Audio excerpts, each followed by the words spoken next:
The Public Accounts Committee, PAC, has issued a scathing report criticizing the apparent lack of energy and urgency demonstrated by senior leaders within both NHS England and the Department of Health and Social Care, DHSC, regarding the crucial reform of the National Health Service, NHS. The committee's findings paint a concerning picture, suggesting that the ambitious plans for radical transformation are jeopardized by a pervasive complacency and a deficit of dynamism among high-ranking officials.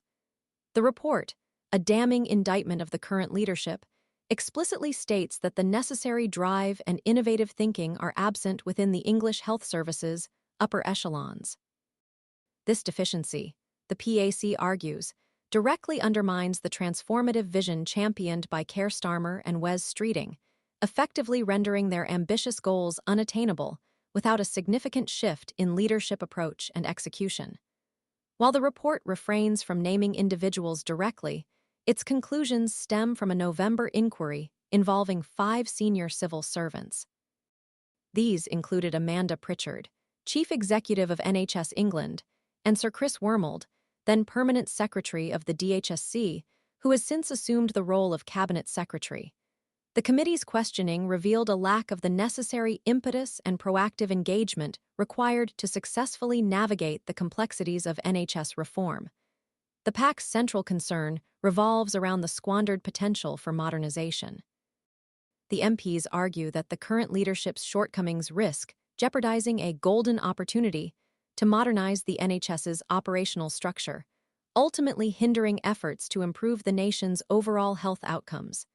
This missed opportunity represents a profound failure of leadership, with potentially devastating long-term consequences for patient care and the future viability of the NHS.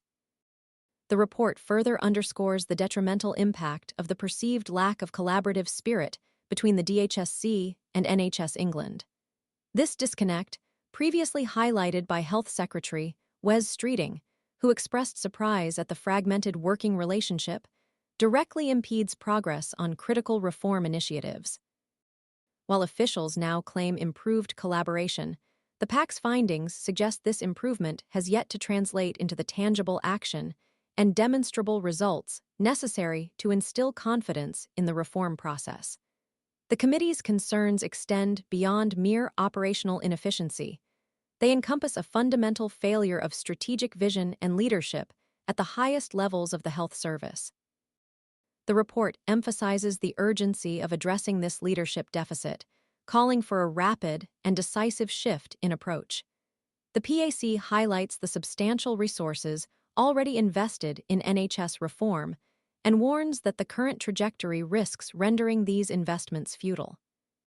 The committee's recommendations are likely to call for a thorough review of leadership appointments, a renewed focus on collaborative working, and the development of a more robust and data-driven approach to the implementation of reform strategies. Ultimately, the PAC's message is clear. Without a fundamental change in leadership style and a commitment to bold, decisive action, the ambitious goals for NHS reform remain dangerously at risk. The future of the NHS and the well-being of the nation hangs in the balance. The report serves as a stark warning, urging immediate and substantial action to address the deficiencies identified. The lack of decisive leadership, the committee concludes, represents a grave threat to the successful transformation of the NHS. This failure, if left unaddressed, could have profound and lasting consequences for the health and well-being of the entire nation. The urgency of the situation cannot be overstated.